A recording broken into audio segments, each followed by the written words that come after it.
Cześć, witamy Was na kanale Archeolodzy Hi-Fi. Tak. Dzisiaj będzie katalog. Ale akustyk w sumie. Ale Chcieliśmy akustyk. Luxmana, a wyszło jak zawsze. Tak, chciało być tematycznie, a nie do końca będzie tematycznie, będzie trochę miszmasz tym razem. No, już masz, ale taki bardzo ciekawy, to jest katalog Al Acoustic. Jak widać po tej nazwie Gesse katalog. No, oferta powiedzmy, tak? Mój niemiecki jest bardzo kiepski. Ciekawe co bo właściwie miał artysta na myśli, robiąc zdjęcie z księżyca. Fascynacja jeszcze w tamtym czasie podwojennym kosmosu, być może high-techiem, tak. Kosmicznym. Tak, tutaj trzeba jeszcze dodać, że to jest rocznik 75, nie wiem Tak. czy powiedziałeś. Ja też nie wiem, ja też to powiem, to jest 75 rok. A dzisiaj w ogóle tak nagrywamy inaczej, Tak, bo jestem w gościach u Grzegorza, także Tak, dokładnie. nie łączymy się po kablu, Tak, czy więc tam nie po będzie- czymkolwiek innym. Dobrze, no to dzisiaj co jest? Big. No właśnie, Luxman, A Big. Beats w sumie, bo to tak my czytamy Big, a Beats lub Big. Znaczy to jest jedna z moich ulubionych marek, jeśli chodzi o kolumny. Dorka też tym zaraziłem. I niestety zmusiłem go do kupienia Bików. Do odbudowania wręcz po zakupie. Widzimy to. Ale że gramofony były, to powiem szczerze, wiem, że Big miał kaseciaki Darku, całkiem fajne, bo topowy model chyba był dwuprędkościowy w ogóle, 3 głowice, 2 prędkości, więc lipy nie było, natomiast gramofon i huhu. Tutaj co? Przyjrzymy się troszeczkę więcej, czy coś ciekawego. No, opis parametrów gramofonu, można powiedzieć, że większość jest bardzo podobnych. No, widać, że jest stroboskop, tutaj mimo wszystko pod talerzykiem, po lewej stronie, widzisz? Tak, widzę, tam ustawienie prędkości Ja jest. chciałem powiedzieć, że jest lipa, ale nie, to jest bardzo daleko od lipy i szczerze mówiąc piękny gramofon. Ramię takie ładne. No proste ramię, ładna przeciwwaga, taki fajne, to można Dokładnie. chwycić w palce. Piękny, prosty gramofon i to jest model Beats, model 980. Tutaj mamy model 960 niższy, już stroboskopu widzisz, wycięli, już pozbawili tej przyjemności. Nie ma stroboskopu, bo podejrzewam, reszta części jest bardzo podobna. No. A tutaj tylko stroboskop wycięli, czy tej reguły? Pitch, no tam No właśnie, tak, kalkulacje. tutaj nie ma nic. No. Tutaj jest po prostu typowy, powiedziałoby się taki deck dwugłowicowy, ale nie, po prostu gramofon prosty, dla mniej wymagających. O dziwo taka marka, no, bardziej zasłużona, to miał być Luxman, a co, bo mamy Bika. I tutaj ja się mogę wypowiedzieć. Tutaj są modele od Formuły 1, 2, 4 i 6. Cóż tu można powiedzieć o Bikach, czy też podobnych budowie, na przykład chyba są Arkusy są, tak? Z linią transmisyjną. Jeszcze Arkusy, TS-y. TS-y, tak. Tylko czy w Biku możemy mówić o linii transmisyjnej, to jest bardziej według mnie taki otwór wydechowy albo lub taka no zanikająca linia transmisyjna, No, bardzo to skromna. Bardzo skromna, taka Tak. powiedzmy, no to jest właśnie, dzisiaj mieliśmy dyskusję na ten temat, co to właściwie jest, z czym to się je. Bo no tutaj ten rysunek, który właśnie przybliżyłem z głośnikiem, mniej więcej pokazuje, jak wygląda. To w przekroju bocznym. Tak, przekrój boczny, dokładnie, bo powiedzmy tutaj ta zagięta część, o, tutaj to pod głośnikiem jest dokładnie takie samo, bo jak rozkładałeś swoje biki, no to miałeś dokładnie też takie zakrąglone tutaj. Znaczy w moich bikach 44, dokładnie to jest odwrócone, tak, że to jest w przeciwną stronę, można powiedzieć, w przeciwną stronę i do dołu, tak jakby przekręcić to o 90 stopni. Aha, w ten sposób. Jeszcze inaczej, no ale zasada mniej więcej Tak, jest to samo. u mnie jest tak jak tutaj. Tak jak tutaj pokazane, zresztą no de facto jestem szczęśliwym posiadaczem Formuły 2 i Formuły 4. Bo to jest też, zaraz troszeczkę opowiem o tym. 2, 4 mam tutaj w opisie, widzisz Darku, nie? 75 W, 100 W, tutaj mamy w 4. Wytrzymałości kolumny, to nie jest jej moc. 30 do 23 tysięcy i 25 do 23 tysięcy herców. Więc tak naprawdę różnica pomiędzy 2 a 4 jest naprawdę niewielka. Głównie to głośnik niskotonowy, bo jest 20, tu już mamy 25. I jest ten sam zestaw, czyli B-Connex i Super Twitter. Zaraz pokażemy, co chodzi z tym B-Connexem. Natomiast Formuły 1 najczęściej się zdarzają na Likie, to znaczy widziałem kilka sztuk jeszcze. I tu jest tylko ten B-Connex, czyli de facto średniotonowy głośnik. To są takie maluszki, takie. To znaczy to jest średnio wysokotonowy de facto głośnik. I 35 do 18 tysięcy herców. Pole, tu jest ciekawe, że podali pole 120 stopni, 160 na 160 stopni, tak? Więc jakby zakres, w jaki można być kolumna odchylona od głowy słuchacza. Nawet nie mam 20 kg czwórki, no zgadza się, ciężkie cholerstwo, no wysokość byłoby ciężko to podnieść. Ale szóstki, gdzie de facto mamy 30, właśnie 2 średniotonowe, 2 super, ale już prawie 30 kg kolumna. Jest to targać, no te mniejsze ważą same 14 kg, a to jest wielkości, no nie wiem, ZG 30? Jakoś tak by było. Okej, tutaj to jest ten Biconex, tak? Tutaj no to już kurde rysowali naprawdę już z przymusu chyba, ale rozchodzi się o to, że to jest głośnik typu horn, ale nie dołożony głośnik do horna, tylko rzeczywiście to jest głośnik zaprojektowany i w tym zestawie on gra właśnie w tym paśmie, bym tutaj zaryzykował, do nawet 18 kHz. Później mamy przejęte to przez papierowy głośnik wysokotonowy. Natomiast to jest ciekawostka, że tutaj właśnie średniotonowy jest na hornie Venturi, a wysokotonowy de facto jest na papierze. Tu jest jeszcze system taki, ty tego nie masz w 40, nie? Oczywiście, że mam. Cholera. Mam to, jak najbardziej. Ja widzę, że Venturi to chyba wszystkie kolumny to ładowało. Jakby Tak. zrobili, to już ładowali. Tak. Formuła 4W.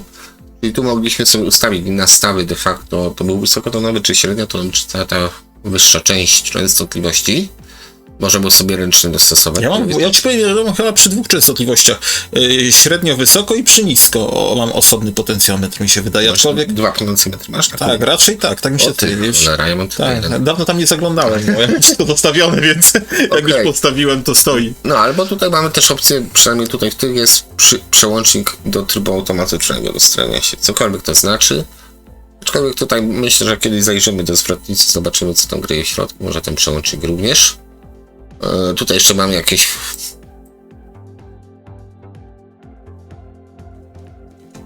częstotliwość w cyklach na sekundę. No nic. Tutaj. Udało ci się odczytać to, dobra. No tak, ale co do wyglądu, no Venturi właśnie nie powala wyglądem. O dziwo, ten najmniejszy Formuły 1 by wychodziła na to, że one są do trzymania poziomu. Ja przeważnie widziałem pionowy ustawiony. Pionie. Dokładnie. I tutaj, no jak widać, o dziwo, tu się pochwalę, że ja mam właśnie ten model 4 tutaj. To na froncie to jest pianka. I Tak. o dziwo mam tą piankę. To jest taka pianka de facto jak do kąpieli, z dużymi oczkami, otwarta pianka, otwarte komórki. Tak, ale Polacy też robili tam w 70-tych latach, robili takie głośniki właśnie z tą pianką. Ta pianka po prostu przestała istnieć. Tutaj ktoś pomyślał i chyba lakierem to psiknął. Tak, ty masz swoją piankę zabezpieczoną, dlatego ona przeżyła do tej pory. Znaczy w środku podejrzewam, że nie ma pianki, ale skoro pasie trzyma. Nie wiem, ale jest pianka, właśnie to jest przedziwne. To jest akurat taki styl lat powiedzmy 70, bo to JBL też miało takie pianki przecież. Zgadza się. Bardzo dużo producentów z tego korzystało. No i teraz wreszcie mamy Luxmana, czyli coś, czego szukaliśmy. R600, R800, R1500, no to pewnie różni się mocą. 30 W najniższy 600, 45 i 100 W w synusie, więc ładnie darku. No pasmo przenoszenia wszędzie to samo od 15, no, ten najmniejszy nawet od 10 Hz niby przenosi. Do 50 tysięcy? Do 50 Tak, tysięcy? No właśnie. Nie masz głośników takich, nie masz Tak. pomieszczenia takiego, żeby usłyszeć te 10 Hz, ale napisali, bo tak. I kto ich sprawdzi? Tak to będzie sprawdzał. No dokładnie. Klient zadowolony, karton i do domu. Tak, papier wszystko przyjmie dokładnie, więc cuda takie wymyśleli, a później ludzie się tym zaczęli podniecać niestety. Sorry, będę sarkastyczny pod tym względem. No i cóż, tu mamy, no chyba widać z daleka, że to Luxman, te hebelki, to wszystko niestety reprodukcja jest całkiem parszywa tutaj, więc ciężko określić, na co spoglądamy de facto w tym momencie. Przynajmniej designersko to wygląda tak dość tradycyjnie. Tak, tradycyjnie, bo to taki design jest przełom lat 60., 70., a trzeba powiedzieć, że to jest katalog 75 rok, także Niemiecki. Niemiecki. No mamy tutaj wszystko, co potrzeba, nie ma tutaj jakichś zbędnych rzeczy. Mamy detekcję zera, siłę sygnału, powiedzmy tutaj zapewne gdzieś dialog stereo jest. Płetwy takie charakterystyczne chyba dla Luxmanów, czyli srebrno-czarny tutaj, no odpowiednio ze smakiem wszystko zrobione. Gałeczki pewnie podwójne. No wygląda to dobrze. Tutaj drewno jest, no drewno tutaj nie powala powiedzmy przy tym modelu. A jeszcze wielkość tutaj mamy 520, ten największy dosłownie jest duży, 52 cm szerokości. A waga jest podana? Nie ma wagi, nie podawali wagi. Nie, no. Szkoda, bo to zawsze na wagę można to sobie przeliczyć, tak? Im cięższy, tym droższy. Tym droższy, dokładnie. O, tutaj mamy wersję, już mamy wzmacniacze. Bo tutaj już ciężko powiedzieć, że to nie jest Luxman, Tak. bo napisane na środku. Zresztą mi się tak fajnie zlewa wszystko, że mogliby tam napisać. A już nie będę mówił, co by mogli napisać, ale też bym tego nie doczytał, ale zakładam, że to jest Luxman, na środku wyrzeźbione. Gałeczki Triple Bass pewnie, poniżej mamy pewnie lewy, prawo, no jest tam bogato. Widać, Znaczy, wie co, to równie dobrze mogłoby się znaleźć w katalogu Nitry ostatnim, tak? W dziale science fiction, nie? Czemu nie? Wiesz, u nas to, dla nas to było wtedy science fiction, ale no powiedzmy zamożny pan w Niemczech lub w Stanach Zjednoczonych, no, dla nich to było produkowane. I oni się byli z, nie wiem, Toshibą, z Samsung, innymi producentami o klienta, o pieniążki, tak? Oni niestety nie robili tego charytatywnie, tylko chcieli zarobić też. No ale to, Tak więc to musieli jest robić. normalne, każda normalna firma robi po to, żeby zarobić. Nie? No ale widzisz, to tak samo mógłbym powiedzieć to samo, co dzisiaj rozmawialiśmy o samochodach, Darku, nie? Że na cholerę ci w samochodzie teraz jakieś tam komputery, cudawianki i tak dalej, no. Bo inni to mają, to ten producent też musi to mieć. Zgadza się. Bo klient będzie chciał to mieć i pójdzie do innego salonu. Samochód to jest taki, to wozi tyłek. I to powinna być kierownica, ewentualnie z bajerów klimatyzacja, a nie kurczę telewizor do oglądania filmów podczas jazdy. Moim zdaniem sami zapędzamy się cały czas w ten kozi róg. Kozi róg, no dokładnie. Że chcemy więcej, tylko za więcej, po pierwsze płacimy więcej, po drugie tak de facto trzeba sobie by było zrobić rachunek sumienia, czy to potrzebujemy. SQ, te dwa pierwsze to są SQ, 2 razy 17 watów, czy też 2 razy 20 watów. Tak, Przy 4, dobra, sobie do 4.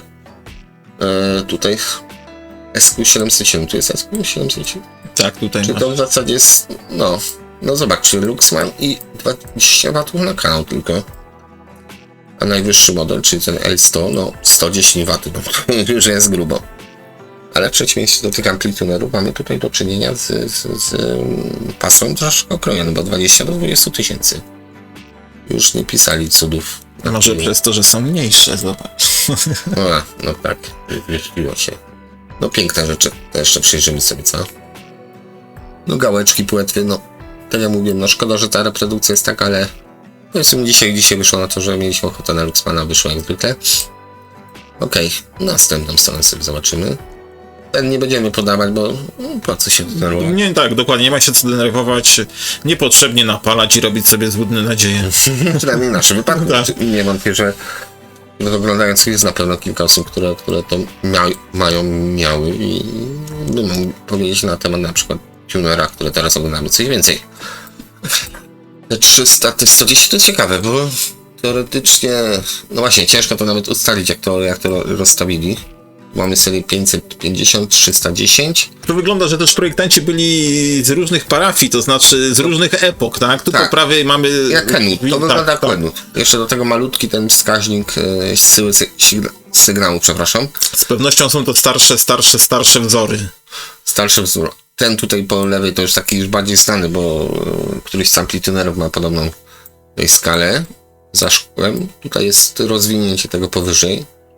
Mamy więcej po prostu. Znaczy, po prawej mamy lata powiedzmy 60., po lewej przełom 60., 70., a tutaj na samym dole już tak bardziej pełną gębą lata 70. Ale nie wiem, czy te WL to nie jest przypadkiem dodatkowo, tak jak wtedy co oglądaliśmy, pamiętasz w katalogu u Pioniera, że tu te WL po prostu są na rynek bardziej europejski zrobione, bo mają te długie fale. Mają inne pasmo, tak? Tak.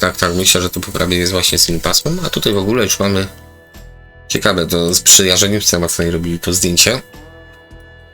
Jak zwykle zdjęcia są prześwietlone, tak, że fotograf się nie popisał. Znaczy, no wiesz co, no to też jest rozdzielczość taka, jaka jest. Ale zobaczmy tutaj, to był WL i T, tak? AM, FM, nie, to samo jest. W zasadzie chyba tylko designersko. Tak, po prostu mieli jeszcze te starsze modele w produkcji i dalej były w sprzedaży lub dalej były w produkcji. To były drogie rzeczy. O, bo ten T110 to jest tylko, tak, FM, tuner FM. Już nie ma innego zakresu. MPX. No, ale to już jest technologicznie majstersztyk. na 75 rok. A tutaj mamy zestawy, tak? Czyli preamp i końcówka mocy. CL350. O, co tak ładnie. O, to jest ładnie, można wykadrować. CL350, preamp 10 do 50 tysięcy. Minus 1 dB, cokolwiek to znaczy. 49 krzemowych tranzystorów. 8 krzemowych diod. To SI tranzystor. To jest silikonium krzem. Co tu mamy dalej? Nic nie mamy. Piękny preamp. Końcóweczka 2x75 W, ale myślę, że tu już zbliżamy się do ceny organów wewnętrznych na rynku wtórnym. To było wtedy drogie, teraz jest równie drogie, bo to tam było Roman. Ostatnio ktoś tam mówił, nie? Że mówiłeś chyba, że Dragon kosztował nowe $800, prawda? $900. No dobra, $900. Tak. $900, no to faktem raz inflacja, no to powiedzmy około 2-3 tysięcy dolarów. Nowy. Tak. Czyli dzisiejszy czas by kosztował mniej niż to, co jest używane. Dokładnie tak. Licząc inflację 300%, tak? 300, nie 30% inflacji, 300% w ciągu tych 30 lat, no to kosztował po 15 koła. Dragon, nowy w kartonie. Tak. A kosztuje 30, nie, nowy nie w kartonie. Tak, a propos. Hype robi swoje. Hype? Hype, dobra. Czyli tu mam wyższy model. O, tu jest zestawienie. Tak, tutaj jest masz zestawienie. tym tunerem. Tak, i tutaj no już mamy cenę organową, znaczy C1000, przepraszam, tutaj było opisane. Tak, preamp to jest C1000, końcówka mocy M2000 i tuner właśnie z tej strony. No, tuner był napisany, że był na 7 stronie tego katalogu. Tutaj jest jeszcze M6000. No trochę wersji tego było.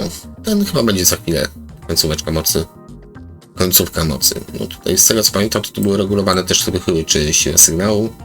No można by sobie podobnie jak po Onkyo zrobić, czy po prostu no, żeby przy normalnym słuchaniu te wychyły nie leżały i nie kwiczały. Ale wychyły są bardzo ładne, duże. W ogóle tak spoglądając właśnie teraz na ten sprzęt Luxmana, mnie się wydaje, że to nie tylko jest do słuchania, ale on jest też do oglądania, także nie trzeba tego sprzętu włączać. Na pewno gra zacnie, podejrzewam, tak? Wystarczy go sobie oglądać, tak? Postawić na półce i oglądać. Wiesz, wydając kupę kasy, chcę, żeby to też wyglądało. No to prawda, no dlatego mówię, to... Teraz już wiem, ile to waży. Przeczytałem. Widziałeś wagę? Nie widziałem. 52 bo mówiłem do ciebie, nie 52 kg. 52 kg, no to już trzeba we dwóch to wnosić. No raczej tak, według. Aczkolwiek na szczęście nas nie stać na to, bo to podejrzewam w cenie Dragona jest już może lepiej troszeczkę. Pamiętam, no po prostu. Kompletnie nas to nie martwi. Tak, dokładnie, ale zobacz jak to zrobili po prostu. Front panel jest jakby tutaj jeszcze taką faskę masz. Nakładka taka. No ale nie, no chciało im się. No chciało się, no bardzo ładnie to jest. To jest przepięknie, bo jest wypuszczony, jest taki gard, jakby szyja i dopiero jest front panel. Wiesz, zobacz jakie radiatory masz z tyłu. No to jest piękne, to jest piękne, tutaj pokrywa nawet jest z litego drewna kawałka pewnie, znaczy z tego drewna, no z kawałka jednego, że jest podzielone tak, że tą górę może zdjąć, ale kawałeczek boczku też ruszasz. Wiesz, to w tej chwili jest drogie i w tamtym czasie również to było drogie. Okej, 2 razy 300 watów. No widzisz. I dziękuję, 75 rok. Więc tu jest drogo, głośno i 52 kg. Piękne. M6000. No, dlatego nie proponowano nawet tego M6000, tylko M2000, bo M6000 to już wtedy trzeba było wydać troszeczkę. A tutaj z racji tego, że jest to katalog Luxmana, mamy mikrosejki. Mikrosejki, tak. Taka tak. niespodzianka. No, tak. Znaczy się Big Ventury, później Luxman nam się trafił, no sejki tutaj akurat. No nie, no słuchawki to chyba troszeczkę przeskoczymy, po prostu zobaczymy co tu jest. 20 do 25 tysięcy Hz plus minus 3 dB, czyli te 3 dB oznacza, tak jak mówiłem, że jest w którymś miejscu jest 2 razy cichszy sygnał. Nie wiadomo, czy przy 25. Ale czy... widzisz, co ci przypomina ta muszla tych mikrosejki? Jakie słuchawki?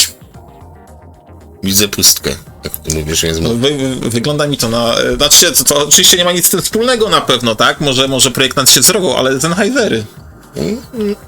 No może. No. Może.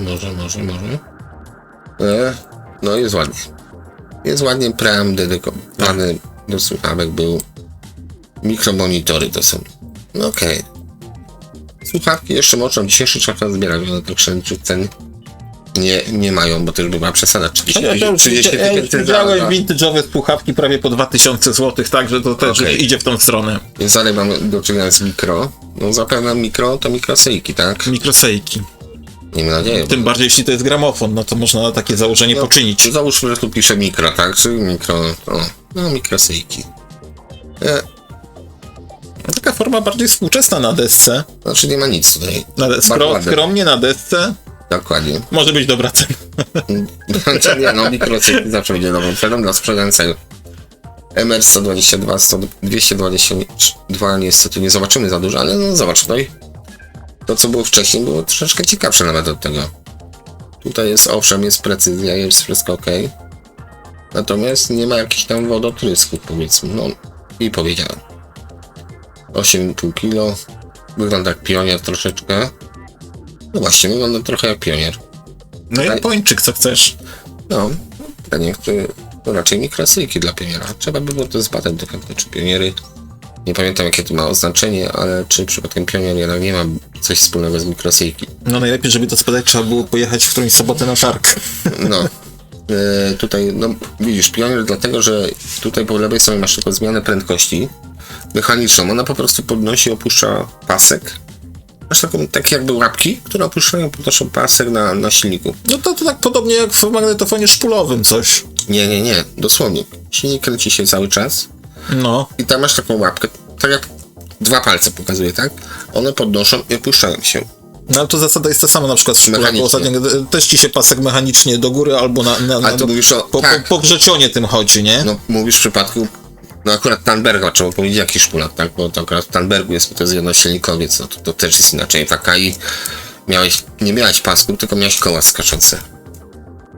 I też się przesuwały, owszem, zmiana prędkości, czy zmiana jednych parametrów wielkości koła jednego do drugiego, no pasek to też jest w pewnym sensie koło, tak? Tylko oddalone od siebie, no i tu co mamy? Opuszczanie, podnoszenie ramienia, więc myślę, że Pionier, nie wiem, czy PL500, czy coś takiego, to po prostu mikrosejki jest. Taka ciekawostka.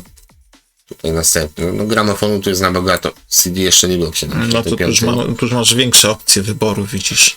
Tak, Sterowania. tak. Ale jest ładnie. To rzeczywiście pasuje do Luxmana, przyznam szczerze. Nie wiem, czy to jest stroboskop po lewej, właśnie tutaj szkoda spojrzeć. DD4 to był standard kwadrafoniczny, o dziwo. Powiem. DD1, czy Diag Drive, tak? Direct and Banner. No pewnie na bezpośrednim napędzie. DD1 był taki workpen, DD1 chyba od Sony. 8,2 kg, MR622. I dość, no łaciutki, pasuje do Luxmana, jakby mordę szczelił. Prąd aluminiowy, przyciski, stroboskop jest, tutaj jeszcze dwa przyciski pewnie od wyboru. Prędkości w zasadzie ładnie. No, prawdopodobnie napęd bezpośredni. Na szczęście nie pisano za dużo o parametrach, bo od tego jest wkładka, natomiast CD4, czyli to jest forma kompresji Quadro. No bo mieliśmy tam na przykład wzmacniacze 2 chyba by Quadro. Tam, czyli gdzie? No na wcześniejszych stronach Krzyśku. Aha, tak. Więc jest to zasadne. Solid 5, czyli taki w zasadzie to widać, ale ładnie, tu już jest droga, Jako profesjonalny gramofon jest przedstawiony. Czym się różni profesjonalny gramofon od nieprofesjonalnego? Ceną? Bardzo dobra odpowiedź, Jasiu. Wężykiem, fajnie. No, napisz wężykiem. Natomiast, no dobra, no jest profesjonalny, cokolwiek to znaczy, no. Nie wiem, ma grubsze ramię widać, no. Grubszą dechę, tak, ładną dechę ma. No, jest ładny. Nóżki z amortyzacją, niech będzie, no. Okej, jest profesjonalny, tutaj mamy DD5, tam była DD1 na poprzedniej stronie. W zasadzie to samo, tak, czyli tutaj różnica polega różnica polega na napędzie, powiedzmy, talerza. Za dużych zmian tutaj nie widzę. De facto. Waga jest ta sama. Ojej, gramofonów obrodziło 12 kg. Idziemy coraz cięższe gramofony. Ten też jest profesjonalny, hi-fi i tak dalej. MR711. Profesjonalny czy nieprofesjonalny obroty ma te same. Obsługuje te same płyty. Może bardziej profesjonalnie to robi. Natomiast co mamy tutaj? Od lewej włącznik. Start, stop. Wybór prędkości. Wszystko. Ale profesjonalnie zrobione. Dość ciekawe, bo więcej tutaj plastiku widzę. No, dokładnie. Nowocześniejszy Grześ. Tak, oj, dobra. Już jest ciekawie, bo zasilacz mamy zewnętrzny. Sensory mamy prawdopodobnie już zamontowane po prawej stronie. No tak, bez wkładek to sprzedawano. To widzisz, tak z seriami tutaj, bo tu jest DD10, tutaj jest DD5, a tu było DD1, tak? Czyli to były podstawowe. No to już drogie są. Te teoretycznie były jeszcze droższe. Aczkolwiek bardziej mi się te średnie podobają. DD10, no tutaj 13 kg, zasilacz na zewnątrz, więc raczej szumów nie będzie od zasilacza. Stroboskop jest tutaj ukryty, bodajże chyba w tym tapsterku. Okienku, Tak, jak w dualu po prostu lusterko jest, tam jest mniejszy talerz, który się obraca. Powinien przekładnie. No i jest całkiem ładnie. Ewska ramię. Zresztą ramię to samo wszędzie. Mamy wkładeczki. Jak już kupiłeś, tak, jak już kupiłeś jak już kupiłeś gramofon mikrosejki, To zapłać drugie tyle za wkładkę z tak, Iwo. i zobacz, od 10 do 20, tu jest od 5 do 15, Widzisz, ale quadro.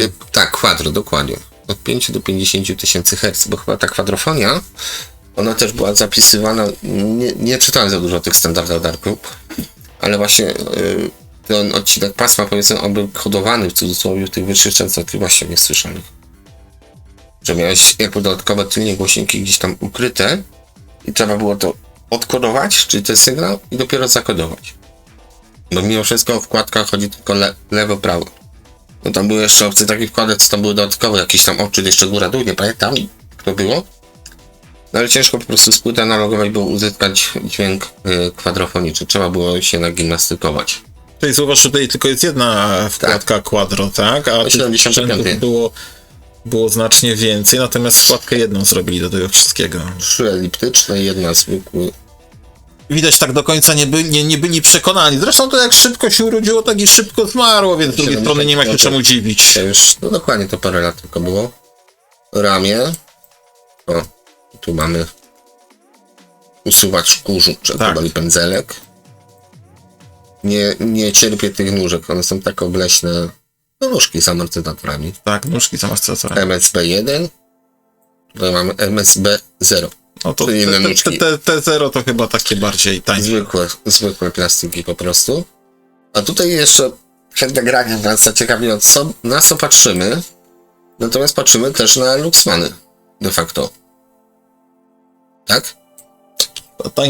Tańszy wypust, taki Luxman budżetowy, można powiedzieć. KC3245 na samym dole z kaseciakiem.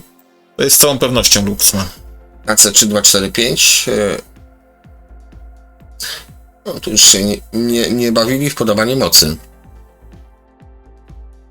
Tak naprawdę ten KA8800, który, no tutaj masz wzmacniacz podaną moc. W tych pozostałych urządzeniach nie jest to zbyt istotne. Aczkolwiek ja myślałem, że na początku tutaj jeszcze Toshiba tam wylądowała, a tu jednak jest Luxman. Ciekawe. To wygląda na budżetówkę, marketówkę, coś takiego, bo zauważ, tutaj też nie pochwalili się znaczkiem Luxmana. Tak, w górnej części Nie katalogu pochwalili się znaczkiem Luxmana, a z całą pewnością ten sprzęt na dole, przed chwilą pokazywany przez Grzegorza, jest Luxmanem, ten kaseciak z na dole, tak, tunerem i to tutaj sokiem. nie wiem, TA120, nie wiem czy to jest Luxman. Tak. Trochę mi na niemiecki sprzęt wygląda, szczerze mówiąc. Bo to jest Luxman. To jest Luxman. To jest Luxman, tutaj znaczek też powiedzmy jest kwadratowy, czarny L. Luxman, tutaj też pewnie Luxman, a tutaj tak kurczę nie do końca mi to pasuje jako Luxman. TA120, jest to TA120. Tutaj masz na dole poprawy. 2 razy 15 batów, Małe nie jest. pół metra. Taki spory naleśnik. Tak, bardzo ładne rzeczy są. To też się zastanawiałem. To jest właśnie, to jest troszeczkę przez ten kwadrat. Bo widzisz, ja te Alcrafty Gdzieś tam u mnie się walają któreś z tych, ale to zaraz przejdziemy. Mam te głośniki. Nieważne. Natomiast wiem, że to chyba był Quadro. To był stary Alcrafty, to ten znaczek taki AEL. To był późniejszy Quadro. To, że masz te głośniki, to nie znaczy, że je zobaczymy. Tak. Znaczy mniej więcej nie wiem. Wiesz, gdzie jest, no i mniej więcej orientujesz się, w jakim kierunku szukać. Dokładnie. KF3145 nam tutaj jeszcze wylądowało, aczkolwiek tego opisu nie jest. Nie ma. Nie ma. KF3145. To jest to. Tu na górze. Tak, tutaj. 15 watów na kanał, więc tutaj nie jest jakiś tam urywacz, czy 245, no, tylko co to jest? Bo powiem ci tak, szczerze mówiąc, mi to wygląda jakaś krzyżówka Blowpunkta ukośnik Grundika. Na ten gramofon?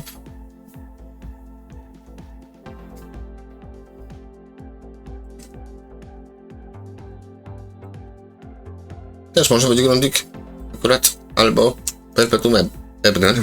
Bo na Luxmana to na pewno nie wygląda. Perpetuum Ebner raczej. Są to po kształtach, natomiast tutaj na front panelu, o dziwo. Trochę elakiem też daje ten front panel. Tak. Trochę elak, trochę właśnie tej. Ciężko powiedzieć, co to jest za urządzenie. Tak na szybko nie znaleźliśmy go, więc nie odpowiemy, co to jest za urządzenie. A tutaj proszę, kolumny jeszcze, czyli dzisiaj mamy wszystko. Alcrafty. 65.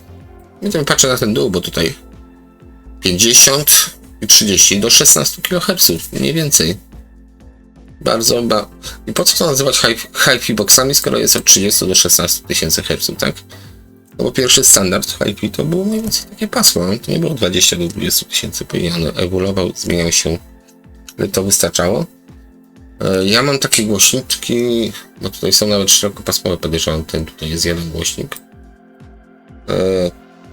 Ja mam chyba dwudrożny, tak nie rozkładałem ich jeszcze, więc za dużo o nich nie powiem. 65 do 16 Hz, więc takie parametry, powiedzmy, no mogli zdjąć Mackewicy, byłoby ciekawiej. Tak trochę.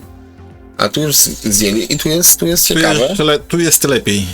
Tak, bo te głośniczki, na przykład te R380, te topowe de facto, czyli mamy co? Niby trójdrożne, ale no tutaj akurat możemy być trójdrożne. Jeden wysokotonowy, jeden niskotonowy, przepraszam, jeden nisko-średniotonowy i jeden wysokotonowy. 36 do 21 tysięcy Hz. Przepraszam. 91 dB. To jest ważny parametr tutaj. O dziwo, te kolumny dość często występują na Allegro. Wszyscy myślą sobie, one nie Vigo, tylko pod inną nazwą one występują. No i zapomniałem. Westry, nie? Nie, co nie na A też. Wypadło mi z głowy w tym momencie. Nie będziemy czasu strzelać na to, Dorku, ale nie wiem, czy ludzie nie kupują tego, bo myślą, że powinny być dwa takie same głośniki. No nie. No to tak wygląda, jakby ale nie od pary. Tak, i one z premedytacją są takie, czyli masz niskotonowy po lewej, na środku wysokotonowy, a po prawej nisko-średniotonowy. Je kupujesz za 200-300 zł. A w tym katalogu to jest topowy model z tej serii. Tutaj mamy R360. To są ciekawe kolumny. 2 basy. R360, tak. Ale też jest jeden niskotonowy, jeden nisko-średniotonowy, jeden wysokotonowy w tych małych 360. Nie widać tutaj niestety zbyt wyraźnie zawieszenia, ale głośniki na pierwszy rzut oka się wydawają takie same. Dokładnie tak. No, więc to jest ciekawostka. Bo tu jednak przy tym... Tutaj widać dokładnie, że jest jednak tak. Jest na papierze, to po prawej na płótnie, przepraszam, a ten po lewej jest na gumie. Ale tutaj, no bo wyglądamy na gumowe. Z 340 i mi się nawet nie chciało ściągać, już maskownik. Muszę nie było się czym chwalić, bo stwierdzili, że to jest nieistotne. Na A, no dosłownie firma na A. Też tylko no, wypadło mi z głowy, więc nie powiemy. Alcraft. Nie, to jest... A może po odcinku ci no, dobra. SQ90MK. To jest Alcrafty, tak? Tu jest SQ93 MK2. 35 do 20 tysięcy Hz. Trójdrożne, czyli pierwsze cięcie mamy przy 1,5 kHz. 5-4 kHz. Mamy już drugie cięcie, tak przyjemnie, 5,5 to już jest dobrze. Wystarczająco wysokie, żeby nie spalić wysokotonowca. Ale 45 watów, 90 w piku. Ten pik, czyli pół sekundy, jak dłużej to się spali. 8 ohm skuteczności nie podano, ale 15-16 kg, nie wiem dlaczego 15 lub 16. Aha, z kartonem 16 kg, masz. Super. I to co? To by było te w takim razie. Ojej, ale Komora pokombinowali. bezechowa. Zobacz. No, same wytłoczanki po jajkach widzę. Czym się kierowali? Bo ona jest jakaś taka ta komora bezechowa, taka Dziwna. dziwna, jakby samoróbka. Wasze, że działa, tak. Ale mikrofon jest, widzicie? I to jest pomiar z 1 metra, powiedzmy. Kolumna Tak. 1 metr. 1 metr. Pewnie tak jest. Pewnie tak jest. No, 1 metr. No, wisi głośniczek sobie. Dodatkowych zakłóceń nie ma. Można pomierzyć parametry. I koniec. I koniec. Znowu widzę ciemność. Ciemność, tylko ciemność. No okej. Miał być Luxman. Nie mam pojęcia, jak to nazwać ten katalog, ale to jest niemiecki Luxman. No. Bo bardziej to by było tego, że to jest ten Al jako katalog Al. Tutaj no. To są rzeczy ciężkie Być może była to jakaś swego czasu sieć sklepów, czy tutaj też salonów i mogli wypuścić swój katalog. Tak, Też mogło tak. tak być. No bo to jest ewidentnie perpetuum ebne do góry, a tutaj te takie z tym czarnym na środku jeszcze przełączniki. Dokładnie JJ te same miałem w Blaupunkcie, ukośnik Siemensie. No właśnie, takie też były w Siemensie. Dokładnie. Znaczy Siemens robił dla Blaupunkta de facto, czy tam po prostu przelepiał nalepkę Blaupunkta i inną kolorystykę dawali strój. Macie Blaupunkta, a kupiliście Siemensa. Natomiast tutaj te prawe pokrętła jakbyś pokazał, no to wygląda mi to jak Elak. No takie coś, tylko no właśnie, taka zagadka dla widzów, na co patrzymy, bo kaseta jest. Nie wiem, czy to jest jakieś drogie, no raczej to nie jest droga Raczej rzecz. nie jest drogie, tak. Dokładnie, bo tutaj Ale Laute Spiegel mit, no to jest po prostu, no stereo Gerrit.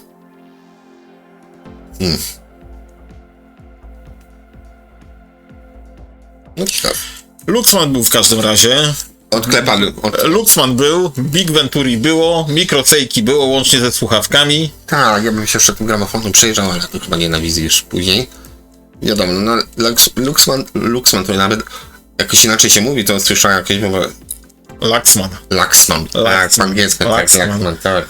Aczkolwiek nie wiem, czy w Osace w firmie Luxman mówili Laxman. To jakiś środek na przeczyszczenie był też po podobnej nazwie. A, tak, to było.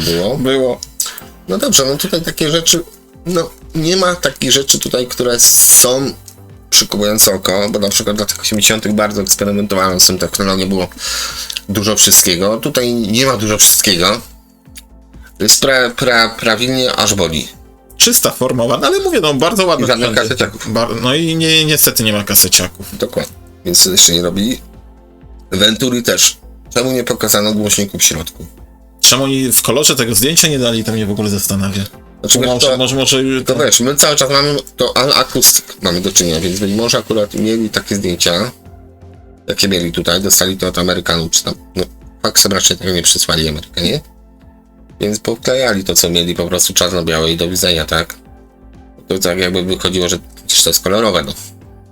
Bądź tu mądry, nie? Może na tej jednej stronie zyskali kilka fenigów, wiesz, w drukarni. Tak, też może ale tak. zobacz, tu jest znaczek Beats do góry, po prawej, jest B i C, no I też masz sygnowany gramofon tutaj na górze przy wace A tutaj, znaczkiem Beat. Tutaj też jest Beats, ale już inne Beats, bo Beats to jest British coś tam Corporation. No jakiś taki skrót dziwny tego jest. I tutaj też przy tym znaczku, tak spójrzcie sobie. Tu też mamy taką linię jeszcze bardziej uproszczoną. Jest głośnik i jest to zagięcie, ale to jest jeszcze w większym uproszczeniu. Bardzo fajne logo, przemyślane. Mi osobiście to jest z tych logotipów, ten mi się najbardziej podoba. Tu jest to pokazane troszeczkę inaczej. No ale okej. Znaczy, szczerze mówiąc, z tego wszystkiego, to myślę, że mi najbardziej by przypasował taki R1500. Ja miałem Luxmany 2 albo 3 i powiem ci, to gram troszeczkę jak Grundig, teraz bym mógł porównać. Nie trzeba podbijać, nie trzeba włączać konturu, żeby miały siłę popchnąć po innym. Jednym słowem, nie gra jak Japończyk. Tak, Nie gra jak Japończyk. zgadza się. Bardzo ładny jest ten R1500. W ogóle podoba się taki design drugiej połowy lat 60. Jest fajny, bo Ale to później mamy połowę lat 70. tutaj. No tak, ale to jest de facto lata 70., połowa lat 70. to jest na przykład ten L100. No. Natomiast tak, no drodzy widzowie, jak was stać, na pewno macie, no bo to nie jest też rzecz nie do kupienia, no możecie troszeczkę pieniążków sobie odłożyć. Myślę, że z tych elementów w tym katalogu kupi ty też żarków. Bo ja wolę kolumny. Ja wiem, że wolisz kolumnę, a ja wzmacniaczy i amplitunerów mam po tak zwany gwizdek, tak? Tak. Ale no, tak mówiliśmy, że to są rzeczy nieosiągalne. No na pewno niektóre z tych rzeczy są nieosiągalne, natomiast no jedyne co, to jest raczej nieosiągalne w normalnych pieniądzach, bo to jest drogie jak cholera. No w normalnych na pewno nie. No, to Kwestia Kto dla kogo są jakieś pieniądze, to normalne. Dokładnie, nie? tak. No dobra, stąd zaprosimy też do Romana od razu. Luxman pewnie na Audiozylu jakiś się trafił. Oczywiście to, czego nie robimy na początku, bo po co? Zapraszamy do subskrypcji. Myślę, że też zaskoczymy was niebawem albo jednym katalogiem, albo drugim katalogiem, tylko powiem, że to będzie katalog i coś zupełnie innego. No na pewno będzie czarno-biały. Być może, tak, na pewno będzie czarno-biały. O, może tak powiem, ale to troszeczkę praca nas wymaga. No i Wymaga troszkę pracy, tak? Zaangażowania i profesjonalizmu. Tak mi mówi, profesjonalizm. No dobra, to co? Dzięki Darku. Fajnie, że Dziękuję ci, przyjechałeś. Grzegorzu. Nie ma sprawy. I tak nie załatwiłeś twojej sprawy? Nie załatwiłem twojej sprawy, ale i tak jechałem do ciebie, więc no... Tak. Tak wyszło. Do następnego odcinka. Napiszcie, co byście chcieli. No tutaj Luxman był na życzenie de facto. Taki miks. Taki nic. Tym razem ja się z Darkiem nie żegnam, więc nara. Wam. Cześć, hej.